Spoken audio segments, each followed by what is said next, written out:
တို့ကလက်ရှိပြီးလာတော့ကွာလို့ပါလိုက်သေးတယ်ဟဲ့မင်းဘာကြီးပြလိုက်ကြတော့လက်ထုပြလိုက်ကြလေတဲ့တဲ့ဘာကြီးရောအာကွာနေရောကွာ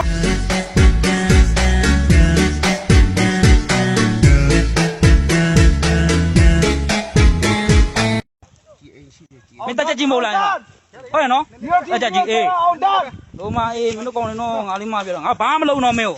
အေးမင်းတို့လို့စိတ်တမ်းမရှိဘူးငါတို့ခွေးမဟုတ်ဘူးပြော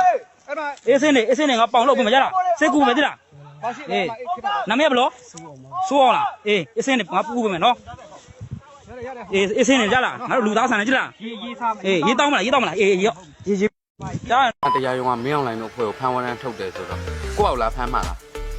ငါတို့တော့လာမဖမ်းခိုင်းနဲ့နော်အဖမ်းပေးဘူးငါတို့ဖမ်းလို့မိရဆိုရင်လေမင်းတို့စီကိုမပို့ပေးနိုင်ဘူးမင်းတို့ဖမ်းဝရမ်းထုတ်လို့လည်းငါတို့ဝမ်းမသာပေးနိုင်ဘူးထလည်းမကနိုင်ဘူးတိလည်းမဖြစ်နိုင်ဘူးငါမပြောဘူးပြောတဲ့ချိန်မှာငါမပါဘူးဘာဖြစ်လို့လဲငါတို့တွေလုံနိုင်တဲ့အရာတွေအတွက်အမြဲတမ်းကုန်ယူတယ်အမြဲတမ်းလဲအားချိတယ်အမြဲတမ်းလဲစူးစမ်းဖို့အတွက်အမြဲတမ်းမူတီချိတယ်နော်ရှေ့မှာလည်းအများကြီးလုံနိုင်ခဲ့ပြီအာဂျင်တီးနားတရားရုံးကဘာဖြစ်လို့ပါဆိုပြီးတော့ဝမ်းသာနေမယ်ထဲမှာတော့ကျွန်တော်မပါဘူးကို့ဘာသူဖမ်းပြီးတော့သူ့ကိုပို့ပေးရမယ်ဆိုမှတော့ပို့ပြီးတော့မလားကို့ပြည်သူတို့ဓမ္မဖမ်းမှုပြီးဆိုပြီးပြစ်ချပေးလိုက်မှာပေါ့ဟေး